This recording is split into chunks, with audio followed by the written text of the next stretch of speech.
Good morning, Ayin Beis, volume 3. We're on page closer to the bottom, the end of the last paragraph on page 1290. Aleph Reish Tzadik. Okay. So the last paragraph came to answer the question, Lefizei Nemuvan, being that Gevurah Shebechesed, which is called the sweetened Gevurahs, the sweetened severities, is what is it? It's about the intensity in kindness and in love, a very intense, as opposed to a cooler chesed that's just like water, but a fiery chesed, a fiery gvurah type of chesed, as we learned. So that's the diametric opposite of gvurah's koshes, what he called gvurah's ra, the klippus neger, which is called gvurah's koshes. So how does the Gevurah of Yitzchak, of Gedusha, how does that end up in Reisha, the head of Esav, the opposite form of Gevurah? So he answered that the inyan is because they all come from one cause, and that's the natural heat or the natural passion in the blood, in the blood of the Tichas Hadomim. However, it can manifest in two different directions.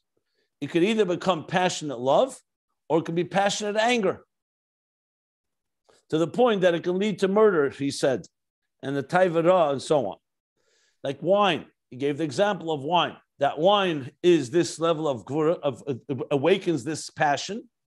It stimulates this passion. It can go in two different directions. And then in the second direction, before he said murder and taivara, but now clearly he went into the area where it's even manifests in something that can be called Gedusha. And he brought Rabbi, Shachtel Rab Zera. Here it still appears to be a very negative thing. But then he brings the kas, the anger of Talmidei Chachamim, Chivya de Rabbanon, and like the story of Rab Sheshes with its duki, where he gazed at him and turned into a heap, a pile of bones. So he says that this is, it's Gevurah's koshes. The only thing is, it could manifest in Kedusha. And it's coming because he's very angry at someone who's defying God. The kavanos l'shem shamayim mamish.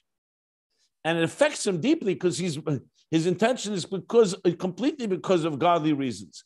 Not like we learned earlier, the Gevurah's koshes, where it's coming from a person's own cruelty and sadism, and he's just dressing it up, so to speak, like he said on the page 1288.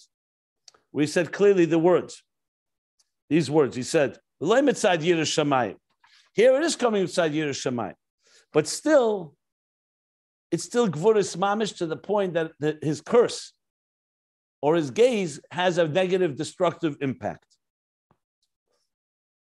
But its root is from Gevurah Shebechesed, and he explains how we see this, because the root of why a Talmid Chacham or Rav Sheshes, or all these cases the few cases he indicated, why are they angry? Why is there such passionate and negative energy going toward the opposite of what God wants? Is because they love God. Like he says, he will be far angrier on someone who does something evil. Someone who's not so passionate about God is going to be more detached and more aloof, or more, what's the word I want to use? More indifferent. But when someone really is very powerfully connected to something, then you're very powerfully going to also defend against anything that opposes that. So if we see that the Gevurah's koshes are mishtalsher from the Gevurahs of Gedusha.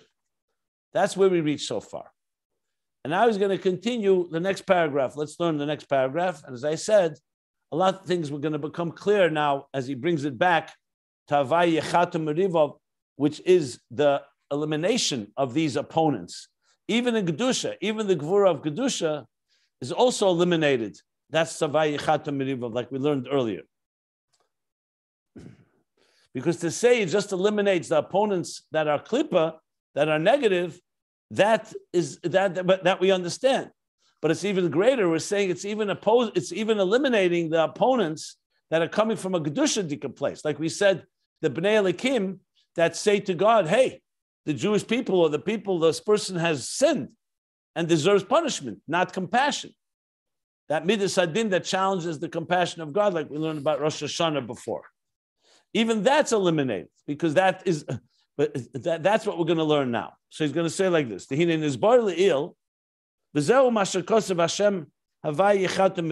this is what it says. Is now taking us back all the way to top of page 1288. After explaining this whole idea of the harsh severities and harsh judgments and the sweetened ones and how they evolve from one another, now he's bringing us back to the beginning of the discussion, which went back to page 1287 and 1288, this Havaya Yechatem Meriva. So he says like this, in his ill, because now it was explained earlier, the Bnei Elikim hem b'chinas Gevurah de Kedusha. Bnei Elikim are the angels, or the Bnei Elikim are Gevurah of Kedusha. He made that very clear, where he spoke on page 1287 and 1288. Just want to look at the exact language there.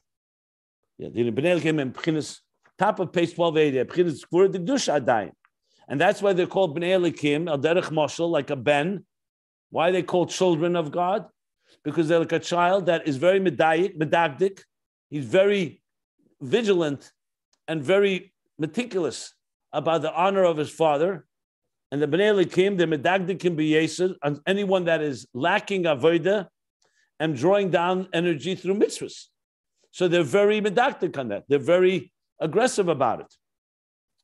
And due to that din, from that comes the Gevurah's Kosh. That's what we learned on top of page 1288. So he says, so we learned earlier, Bnei Elikim hein b'chinas Gevurah de Kedusha, hamishtalshlim b'kav asmoil, which evolved from the kav asmoil instead of kav chesed.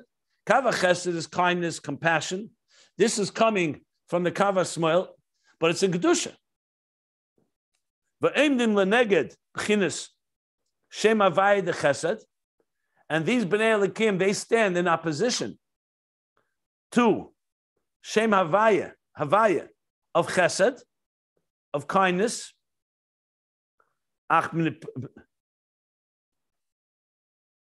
So now the question is, so before we learned, they do that because they're medagdik, they care about the father's honor. Now he's going to continue and explain this a little further. He's going to say, Ach mipnei ma. Now, however, why? Mis'eredim b'nei elikim lemidas hadin. What stimulates and what arouses and awakens in them this midas hadin, this judgment? Harizebo mahalos keches hadin and hakoshin mahamakatrigim roim she'ela makatrig kanal. It comes. I'm going to translate it literally, but then I'll explain.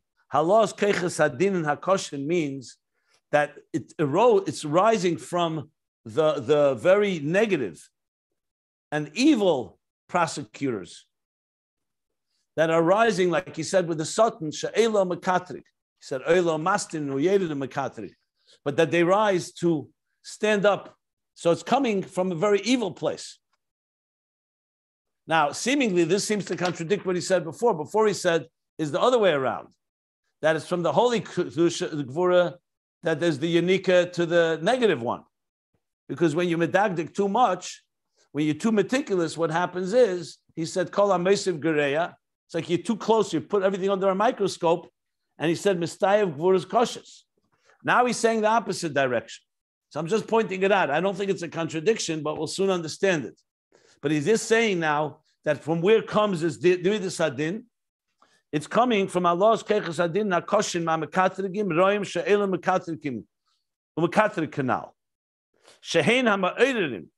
These negative, these evil forces. He says Mekatrigim Roim. We're not talking about Kedusha now. The opposite. Shehein HaMa'erim L'Pchinas HaGvuras El Yenis Dekava Smoil. They are awakening. They're stimulating to the Gvuras El Yenis.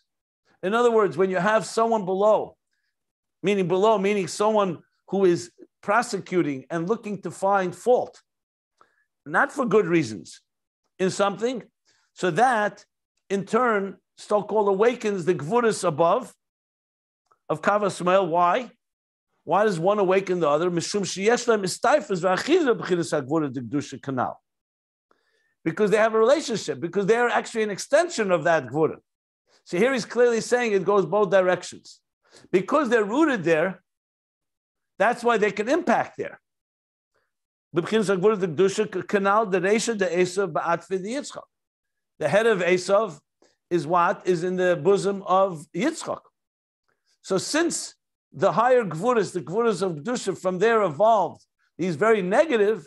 So in turn, when the negative energy decides, like the Satan or other negative forces speak negatively about the people, that in turn causes the Gevurah Salyenus also to respond. We'll read and I'll explain further, but that's what he's saying now. So it goes both directions. The ma'ava b'rish be'esh dafke.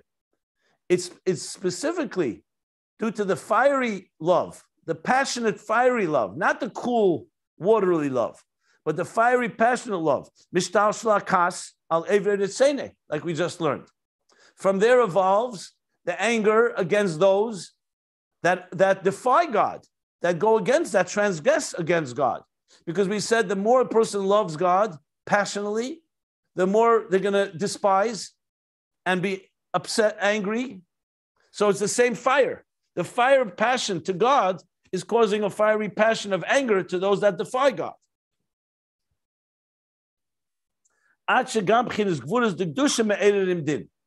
To the point that also Gevurah's the Kedusha, the Gevurah of Kedusha, like the Bnei Elikim, and even people, in other words, even a Gevurah that's coming from a holy place, is now Ma'eder Din. Like we see with, we said before, Rab Sheshes is the Talmud Chacham that's angry. And now he brings another example. Ke'inyan, Shetana Midas Hadin, like we find that Midas Hadin, which means the judge above, the Gevurah of above, the Midas Hadin, the attribute of judgment by Kriyas Yamsuf, said to God, Manishtanu Elam Elu. What separates the Jews from the Egyptians? It came to say, why are you separating and saving the Jews and killing the Egyptians? So the Midas Hadin came to argue. And then God responds, no, you can't compare. These are my children. But the Midas Hadin came to make such an argument. They say, what do you mean? They're behaving the same way. And there are many things that you can find, like when you talk about assimilation. So the Midas Hadin will come and claim that is a good reason that you shouldn't protect and you should punish the Jewish people. So what do you see from this?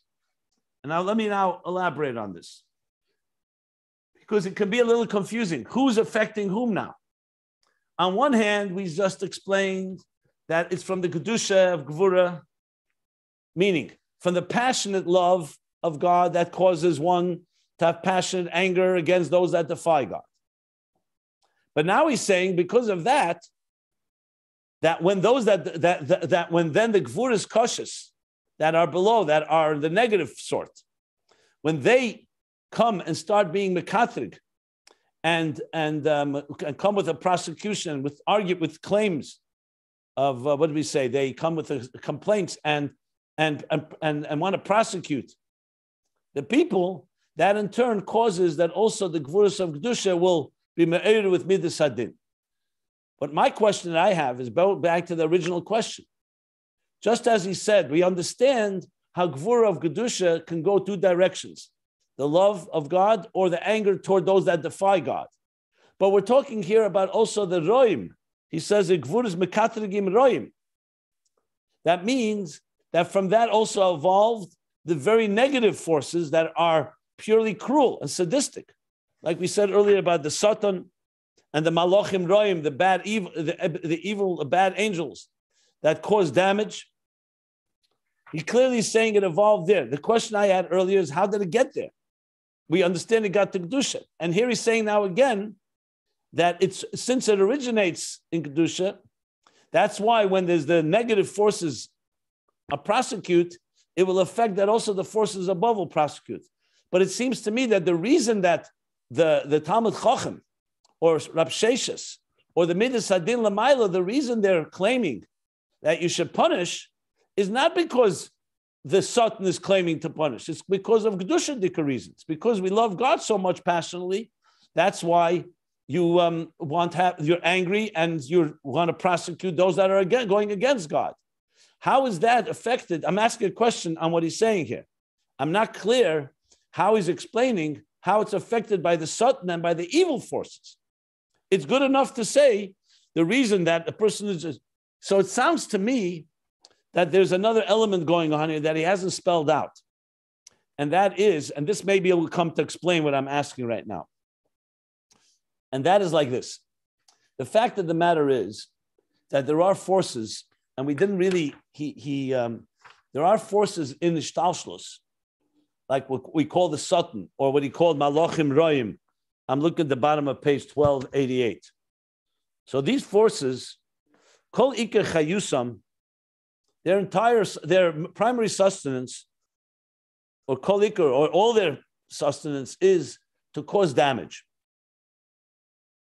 Similar to those people that are born with a sadistic or the naturally sadistic nature.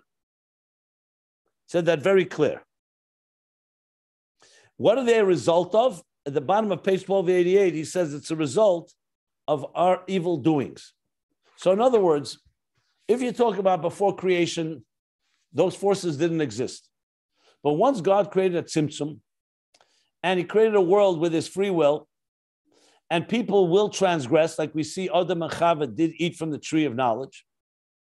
So now, besides the fact that you have holy prosecuting angels, so to speak, and forces that will say, hey, this person needs to be accountable.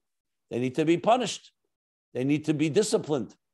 That's coming from a holy place. But another thing evolved from that. What evolved from that were really very negative forces, period. That are not there just to set the record straight and be accountable in the name of God, but it seems like they have a power of their own to cause damage. In other words, what happened was, it's like, I'll just give an example. Let's, for argument's sake, say, I mean, a bad example, but it's not a positive example, but it's an example. Where a certain city has sinned, and God is ready to punish them. And there's a whole case made. So the prosecuting angels above come and say, this city has sinned, it's time to punish them. Now, there are always those people, like we learned, that are right here ready to line up, not because God wants to punish them, because they like punishment. They're sadistic. So it seems like in Lamaila, there's also such forces. That once so-called the Pandora's box was opened, that allowed for prosecution can lead to also have very nefarious and negative forces that have very different intention. Like he said on the top of page 1288, that once you start putting someone under a microscope, what is the problem? It's like once you open up and start doing surgery and you go too deep, you can end up causing more problems. Same thing here. Once you start looking closely, and for good reason, because the Bnei Elikim want to protect God's honor. So they look closely. But then it says, once you go there, then you can also lead to forces that will start saying, oh, you know what? Hey, I see something negative. And they start jumping on it. That's why we speak about al tiftach peh. The Rebbe was very adamant not to speak negatively about people, about Jews. But one second, if they did something bad, why can't we speak about it? What does that have to do with speaking? If they deserve merit, reward, great. If they don't, why is the speaking? Because once you start focusing on that, in a way you open up the can of worms and suddenly the negative forces come running. It's like I mentioned with surgery. Once you open up the internal organs, bacteria start coming. Infections become more prone. because that's the way the world is created. In a world of pure holiness, there you could have Chesed and Gevurah of Kedusha, and this doesn't happen. In Atzilus, this will not happen, because in Atzilus, there's no negative energy. Even Gevurah has its measure and knows where to stop, even when there is a need for judgment, for discretion. But once you go into the world of Biyah, where you don't have pure godliness, there's going to be now room for Yanikas Achitzenim. So even though it begins with a good positive approach, we're going to be disciplined. We're going to use Gevurah. From that creates forces that become now a force of their own. Now, God forbid to say anything is on its own without God. Like I said, Satan L'Shem Shemayim is also, that also God wants. But what has God has done has allowed such a force. I remember when the pandemic broke out in the March, when we became aware of it, in March 2020. So during that whole quarantine period, I had a lot of time to research, even though I was doing a lot of programming, but I did a lot of research on pandemics in history. And what I found was something really interesting, which I think really feeds into this. That's why I'm bringing it up.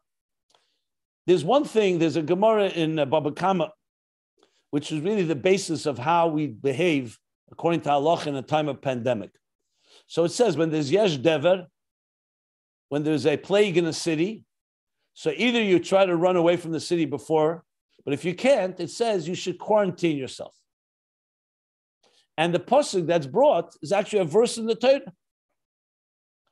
In Pashas Boy, by Makas Pcheres, by the plague of the firstborn, Moshe tells the people, Va'atem, when this plague will be taking place, plague, Atem leiseitzu ish mepesach beisei ad boker. And you, the Jews, you should not leave the door of your homes. You should not leave your homes until the morning. And the question is this: God knows He wants to punish the Egyptians, so why shouldn't the Jews leave? Anyway, they mark their homes, the mezuzah, with the blood and so on. And God can't distinguish between an Egyptian and a Jew. Why can't you leave the home? And the Egyptians will be struck and the Jews won't be. Why do they have to stay home? So like Rashi brings, and this is an expression, it's a very severe, very strong expression, but I'll share it, that once you nitn l'reshus l'mashchis lahashchis, that once God gives permission to the destroyer to destroy, you have to be humble and stay under cover. Not because he can't distinguish, because the energy of din is now dominating. It's like a fire is raging. And when there's a fire raging, lay low. You don't need to put yourself in the limelight. It's similar to what it says by the Chet Egel. So it says that by Matan Torah, there was Kailas of Rakim, a lot of noise, a lot of sound, a lot of light, a light and sound show. There's a lot of thunder, fireworks. When it came Yom Kippur, by the second luchis, it was all quiet. So it says in Chazal, I think Rashi may bring it. It says because it created an ayin hara. When you make a lot of noise and you celebrate very loudly, also the other forces come along and say, oh, you're celebrating.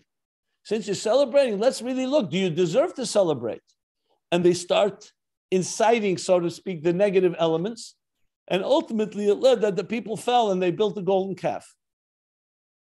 So the second time, by Yom Kippur, the second luchis, Hashem said, let's do it quietly. Let's not make any fanfare. It's like under the radar. Now you could say, it sounds like, one second, is God not in control? But it's like the same idea as Kosher Kekriya Shamsuf. Why do you say it's difficult for God to part the sea? Well, He created water and land. He can't part the sea. What's the big thing? But once He created existence with the rules of existence that the God created, so lo yushbeisu, He does not suspend the natural laws and also the natural laws of prosecution and defense, which is why God said to Moshe Rabbeinu, what do you want from me? Once they build the Egel, I didn't do it. You put your hand in fire, it gets burned. Well, 1 second. You, God, you can make my hand not get burned. But that's not how it works. In this world, there are consequences. There's a thing called cause and effect, action and reaction. So once we live in a world that's not purely godly, Like once it'll be Yesruach Tuma Avim in the Aretz, Mashiach comes, and all the toxins will be removed. The spirit of toxicity, of Tuma, will be removed from existence. Then there's no more room for any uniqueness. But once we live in a world where it's not that way, there is Tuma. So then you have to be very careful when you start prosecuting, because a healthy prosecution and a holy one can lead easily to spill over into a very unholy situation. That's the story. That's why you have the concept in Chassidus. And I see I need this explanation because without it, it becomes hard to understand this piece. That's why you find that Gevurahs today, like Yitzchak, for example, thought, why did he want to bless Esav? Exactly for this reason. Because he thought Esav was Taka Gevurah, but Gevurah can be elevated to Kedusha. And he knew that La'asad Love, Esav will elevate to that point. The mistake was that Esav was not Kedusha. Esav had already fallen into the opposite. So you have to be very careful with Gevurah today. The same thing with Kairach, was also Gevurah. He also saw Chassidus, Kabbalah Chassidus explains, why did he challenge the Kohanim? Because he thought the Levim lost in the future will be like the Kohanim. Gevurah will become stronger than Chesed, but that's only, like we're going to learn, and we have learned, La'asad Lavi, when the Kalim will be greater than the Ur. But today you can't do that, because today we live in a world where Gevurah needs guidance by Chesed. That would be like saying that the goof will be more powerful than the soul, but the body needs direction of the soul. So everything, the makabel, will ultimately be higher than the mashpia. But first he needs guidance of the mashpia. So Gevurah needs the guidance of Chesed. But if you go Gevurah alone, what do I mean by that? Once there's the passionate Gevurah of love, then it could lead to the passionate hatred or anger, we should say, and punitiveness against those who go against God. And that leads to a Yanika that can lead to Gevurah's Goshes of the very negative sort, that their intentions are not good altogether. And that's how real evil evolves. So really what we're touching upon here is, how is it possible that from good can become evil? Big question. Evil cannot come, there's no evil from above. So how do we have evil in this world? How do we have a Hitler? How do we have all these evil forces that literally are destructive? And all the Malachim Rayim? The answer is, and this is where Chassidus explains it, but it's based on a part that's a lot to talk about, but essentially it was an evolution that first it began with the concealment. Like the concealment itself, its purpose is revelation. But if you misunderstand it, the concealment becomes an end in itself. It could still be din of Kedusha, but then when you have din of Kedusha, you can easily Gevurah of Kedusha and spill over to the point that when the godliness is concealed, now there's room for infection. And once there's room for infection, there's a room for real evil to manifest. Does the evil have true power like Kedusha? No. It's a result of concealment. Eliminate the concealment and you will eliminate the evil. But that's Avodah that we need to do. Once Chet Eitzadas happened and it unleashed and mixed Tevurah in this world, Eitzadas, Tevurah, that becomes the process of how do we separate them. The birur, the separation and the clarity and the elevation, where we actually separate the pselis from the fruit, the waste from the fruit, the waste from the nutrients, which is the birurim that we do today. Birur Tevurah, we're separating, ultimately elevating the good and eliminating and eradicating the evil, but that will not be complete till La'asad Love. So as long as there's still bacteria, spiritual contamination, or spiritual toxins in this world, that's where you have this situation that this could happen. So on one hand, the Gevurah of Klippa, Nega, Gevurah's Kashes evolved, was only possible because there's Gevurah of Kedusha above, and that alone comes from the Gevurah of Chesed. But once you have it, it could also work the other way around, that the Satan and these evil forces decide to challenge and say, look, the Jewish people are sinning. They deserve punishment. They're coming from a bad intentions. They have no good intentions at all. That in turn will awaken the Midas Hadin Lamaila Gevurah's Kedusha, the Bnei Elohim, to stand before God and say, hey, there's a point. They have a point. Not that they're agreeing with these ma'alochi chabola, these negative forces, but they are taking out and saying it awakens in them the need to prosecute with good intentions, because that's coming from the love of God. But now you have prosecution. So you have a prosecution, so to speak, a kitru coming from very negative forces, which in turn informs and ultimately feeds and stimulates the gvuras above. That's how I would explain this whole piece. And I see without this explanation, it can become very unclear and confusing. I think that's the explanation of what he's saying here. So there's many different forces at work here. Okay. So now, any questions before I continue reading? In a way, it sounds like there's a famous psychological experiment called the Stanford Prison Experiment, where they role-played prisoners. You've heard of that, Rabbi? Where there was a Stanford Prison Experiment, 1971. They made a movie about it. It was very famous, where they took these students and they role-played guards and prisoners. And what ended up happening? So they were role-playing, and it became so vicious, they started getting into the role of what initially was to be just guards. They got into apparently, I didn't see the movie, but they said it's a very famous experiment. They said it ethically, whatever. Apparently it released their sadistic tendencies, and they started going above the law and started getting into being a guard, and they went beyond the realm of acting into real punishments and so on and so forth. Exactly. It's a very good example. Very good point. Stanford Prison Experiment. It's a role playing turned into release aspects that they were shocked at human brutality that came out of it. Yeah, that's an example. I mean, you see this very often. I've dealt with this many times. You see there's a need for discipline, let's say, of students or children. But then you sit down and start discussing discipline, and suddenly you see it. One of the people in the let's say faculty, it happens to have a little, I don't want to say sadistic, but some element that it's their own thing, and you start recognizing, is this coming from Kedusha? Yes, we have a good reason to punish this person, but you have to be very careful once you unleash that. When Yeshaya spoke against says something negative about the Jews, the Eibishter said, "This is Bobas Einai. This is my eye. What's Bobas Einai? The pupil of my eye. You're talking about my own children here."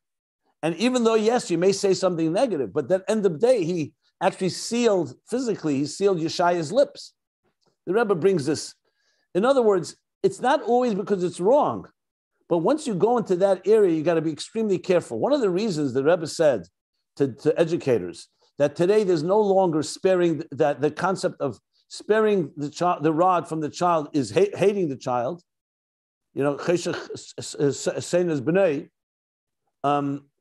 Once today, because first of all, the Rebbe said, you don't know if it's coming from Yiras Shamayim always. Could be the teacher got out of control, is angry. And if it's not coming from Yiras Shamayim, it's for sure not a good thing, even though the student may deserve something.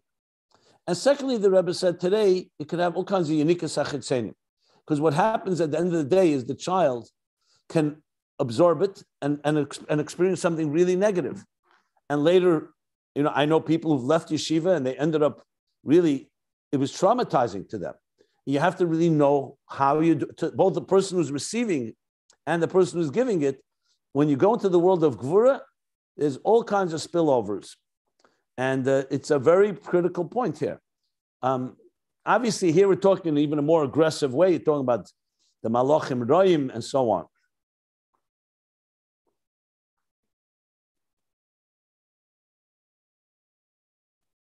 So it turns out that are these Bnei Elohim, are they different? Are they Zelu Mazeh, meaning that they were from the Klippa side, or they were originally from Kedusha, standing up for like Zimra, Pinchas, standing up for the love of God, definitely devolved into a negative process. No. Bnei Elohim is always Kedusha. It's the Satan and the malachim roim that are the real evil. He made that very clear. That's very clear. He says it clearly on top of page 1288. So the Satan and the malachim roim, are they, as you were saying earlier in your discussion and clarification of this, are they the good ones that became no, they're not good ones. They're not good ones. Perverted, so to speak, in their behavior? No, it's a separate. No, they are perverted. They evolved from the good ones. That's what he says. They evolved. They evolved, but they were not good. It's not they evolved. They originate from there. They're an extension of that, but that's not where they were. It's like Esav. Esav is the Klippa, the Keser of Klippa. He comes from the Gevurah of Yitzchak, but Esav was not Yitzchak.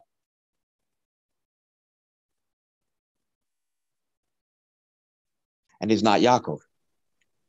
No. It's a twin. He's a twin, but he's not Yaakov. Yeah, Yaakov is Teferes and Esav is Gevurah. Yeah. Okay.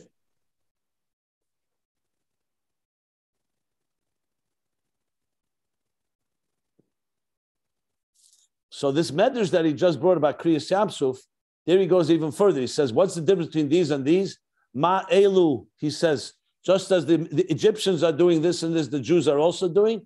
And the Abishah says, no, these are my children. There's no way I can change that. These are my children. They're not the same. But the Midas Hadin had good argument. It's like when you see, for example, someone behaving in a way that's completely not Jewish, you can make the argument, well, you know what? He's behaving just like the other. Why are you distinguishing? Why are you saving it? So it can have a merit, but it's not coming. But at the end of the day, okay, so what we're going to say here now, V'zeu Pirish Merivo. So essentially, so who are these opponents to Shem Havaya? Right now, it appears like there's two levels of opponents. The real ones, the real evil ones that have they're just sadistic in nature, and there's also the holy ones that their intention is L'Shem Shemayim, but it's still manifesting in Gevurah and judgment. Now, I want to say one more thing. I should have said it earlier.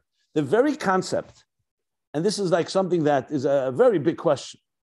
I mean, the fact that there can be a sadist, a cruel person, a serial murderer, for example, or a Nazi, or others who behaved in the most sadistic fashion, brutality, as you described. When you start thinking about it, if it's God created the world, how is it possible there could be such a reality?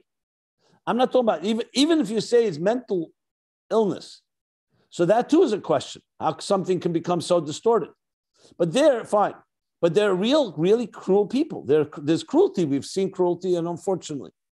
So though I answered before, I just wanted to state it very bluntly. It would not be possible if there was no tzimtzum, because there's no such thing as I said, ra above.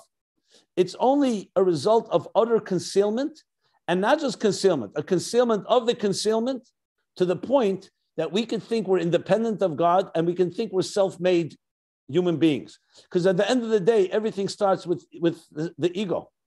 If you felt that you were an extension of godliness, how could you even hurt another person? How could we even, if we're all one entity, we're all one organism, 8 billion of us, how is it possible that the right hand should hit the left hand? It says in the Yerushalmi, about Avis Yisrael, we're one body. How could the right hand hit the left hand? And yet you see that people hurt each other. The answer is because we don't feel it. We don't feel that we're one organism. So it's all due to the concealment, and to the point like the Rabbi Shem Tov says, Haster Aster Panai, the concealment of the concealment, and you can convince yourself this is reality. One of the biggest cases whenever I speak to skeptics and atheists, so self-proclaimed atheists, or others, I say to them, if you don't have a one higher reality that connects us all, what really stops us from anarchy? What will stop us from completely killing each other? So, of course, the answer is self-preservation, is coexistence, we need each other, and so on. But fundamentally, philosophically, if I was in control, and look at what the Nazis did, what really stops me from eliminating everyone I hate? The only way would be if we understand we're all part of each other, and there's a higher truth, a higher reality, a higher God that put us all here. Like the Alter Rebbe says in Tanya Perek Lev, the only way you can truly love another is when we all know that we're all one, connected through one soul. Av echad l'kulona, l'kulan masimos, that we're all part of something greater. As soon as you make your body more powerful than your soul, that it doesn't mean immediately you're going to kill that person, but that's one step away from injustice to another and hurting another and ultimately really completely destroying another. So you see how the helm of the tzimtzum ultimately, when it leads to shviras hakelim, and then it leads to the miyat halavona, the diminishment of the moon, chetei tzadas, and ultimately to every injustice in existence is really rooted there. Now, this doesn't minimize the injustices. It just comes to explain some of the dynamics. So what we're talking about here is clearly, he's talking here deeply, the deep tzimtzum, because he wants to transform, remember, the einoid, the very tzimtzum, the very gevurah, the very kelim into elokus, not just bring elokus into it, but transform it and reveal its ultimate source, the helam ha'atzmi. So he's really clearly speaking about two levels here of gevurah. It's actually three. Gevurah is kedush, gevurah is memutakes. The sweetened gevurah is gevurah shebechesed, passionate love. Then there's gevurah de kedusha, which is the anger and the punishment of someone who's defying God, but for good reasons. It's coming from L'Shem Shemayim. And then mistayef mezeh, it spills over and extends into gevurah's koshes, the true, really negative and evil forces of destruction. So now, and one evolves from the next, and they all communicate with each other, both from the top down and bottom up. That's very clear here as well, from the bottom up, that the worst prosecutors ultimately stimulate even the gevurahs above, the bnei elikim, to stand in a form of midas hadin.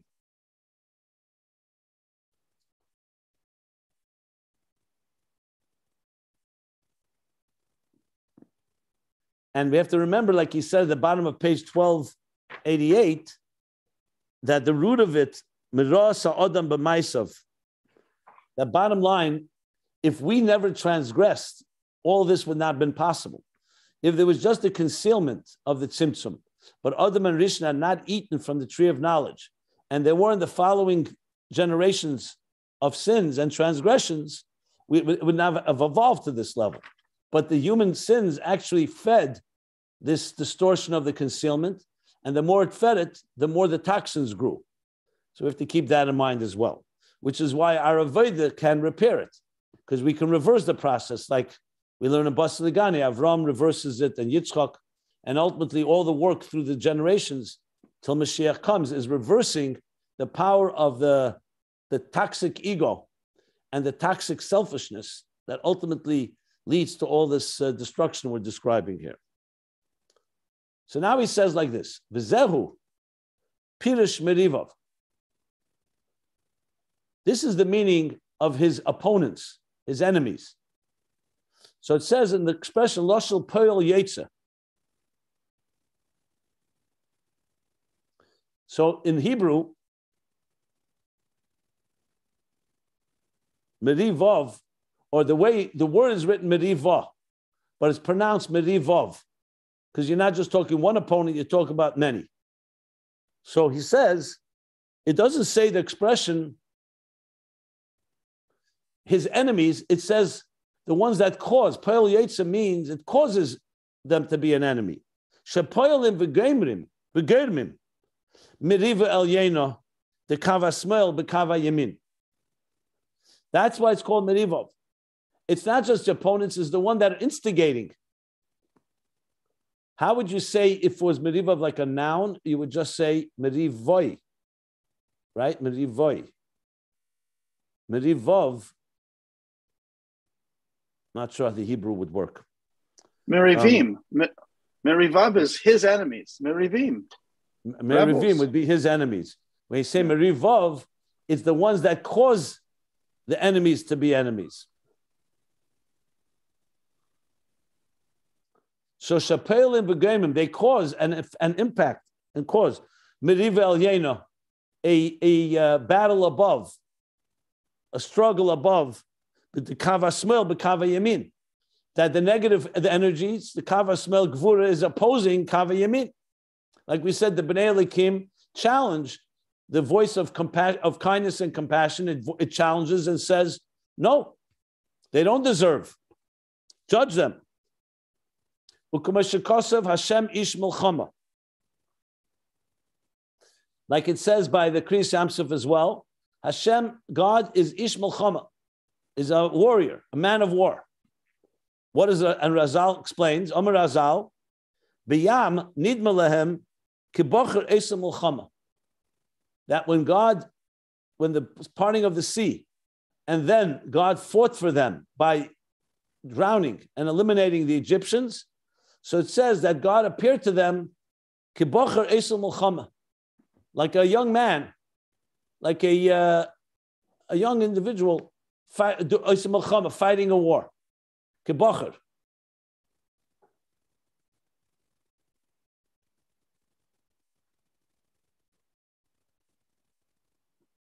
I'm wondering how that comes. What does that come to add here?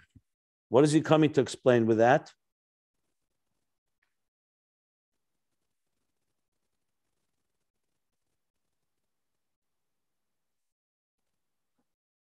Let me just look in Tafresh Pei Tes.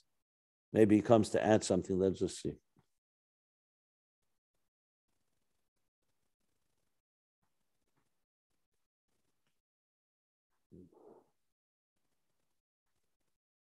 Well, he removes it altogether. Doesn't even bring it. Okay, that doesn't help. The Frierdiker Rebbe takes out this line. I'm just thinking maybe he brings it later. No. What do you think is coming to add with this line? That means maybe he's coming to say that the Eibishter himself goes into a state of warlike state. Like he's saying, the Milcham is above, that the Eibishter himself becomes like a warrior. But how does that add, what does that add here? He's becoming a warrior against the Egyptians, not against the Jews. Oh, he's talking that they are activating the Gevurah. Yeah, that's probably the proof, right? The activation of the Gevurah of a state of battle. Yeah, not that it doesn't mean here specifically who he's battling. It's just that the activation. That's a good word. The activation of the Gevurah, the Milchama above. Yeah. So the Hashem is making a Milchama. This is a Milchama from Kava Smoil Neged Kava Yamin. So yeah. He's like he's saying that he's not allowing the Kava Smoil, but the Kava Smoil. What's that? He didn't say yet. Now we're going to learn. Let me continue reading now. Okay, that's good. That's a good proof. That is activating Milchama above, fine, like Meriva. That's Peil Yetzer. Peilim Begerim Meriva El Yena, good. Yeah. V'hine, and now, Bichdei Shiz Gaber, next page, 1291. Koyach HaChesed Al Koyach HaDin. So now that we have this challenge, the Gevurah is the Din and Gevurah is challenging the Chesed, even in Kedusha. So, how do you cause that Chesed should win? She's Gaber Koyach Chesed Al Koyach HaDin, that the power of kindness and love should overpower the power of judgment that's challenging it. So for this, he says, Sorech Liyas Al Yedei Sheyumsha B'chinas Oiz V'Koyach Otzum B'Chesed. Like in every battle, how does one win over the other? They have to become empowered.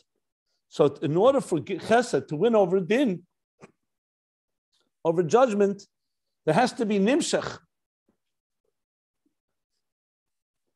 There should be transmitted a level of oiz and koyach, power and strength. Otzum, a tremendous power and strength, b'chesed. And where does that come from? Because Gevurah is strength. So chesed alone is not enough to challenge Din. Because if, let's say, a person says, the challenger, the prosecutor comes and says, this person who you're being kind to deserves judgment because they did something wrong. So you have now two equal arguments. The only way that Chesed can win over is Chesed needs an intense surge that comes from Gevurah Shebechesed, not just regular Chesed, not just the water, the flowing water. You need now passion and fire. That's what he's saying here. Interesting. Okay, so Gevurah is going to fight Gevurah, basically. Fire fighting fire. So the Gevurah Shebechesed dafke kanal. Shezel kol inyan hayeshua she'im b'chinas hayamin. This is the whole idea of salvation and redemption that comes from the level of yamin, u'mebchinas ha'gvura sheboy, and specifically from the gvura within the yamin. Shehu tagberes ha'koyach v'achayis. Tagberes ha'koyach. This is the intensity, the overpowering strength and vitality that gvura brings into chesed, that gives it the additional strength needed to challenge the gvura, the judgment of chesed, the judgment opposing and challenging chesed. Like it says elsewhere, so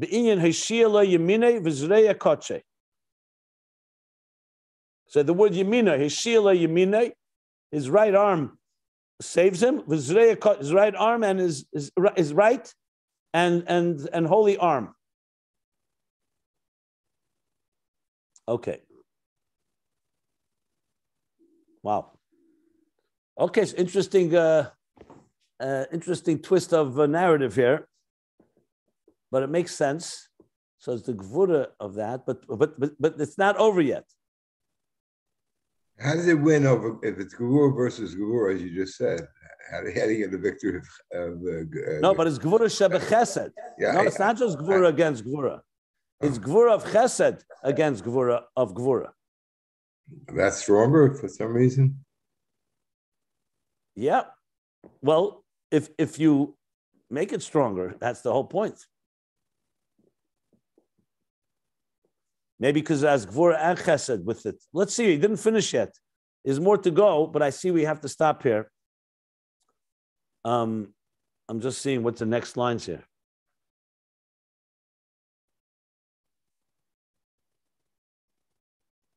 Yeah, I think he's going to answer this question in the next few lines. That it's more than just that. He says, Ach zehu dafke. I'll read a few more lines. However, this is specifically through al yedei aliyas v'gbos midas hachesed. How do you reach this level? It's specifically through the elevation and the lifting up of the midah, of the attribute of kindness. The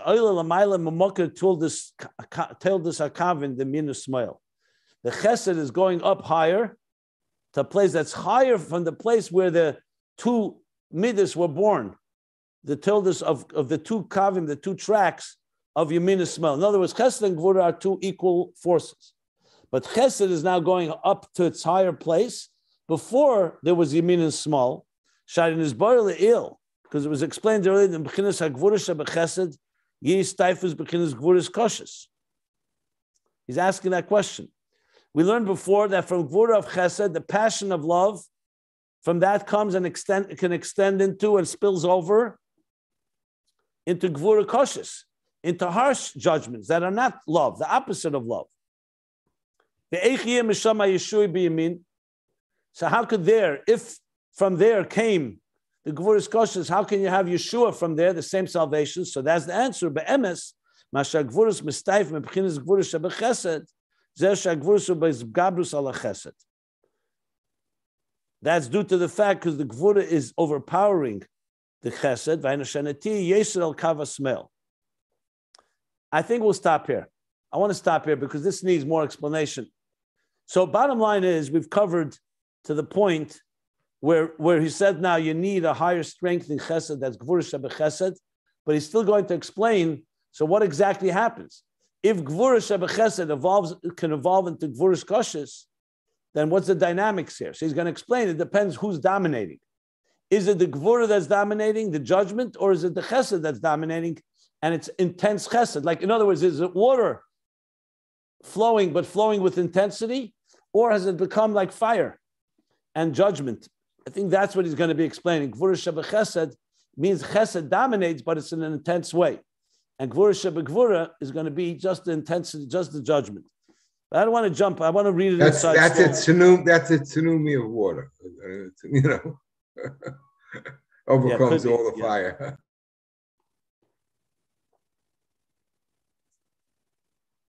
Yeah, I think it's going to become very clear. We'll stop here. This is the top of page 1291. Any other questions? Because it's not finished yet. So if you have any questions on this topic, we're going to learn more about it.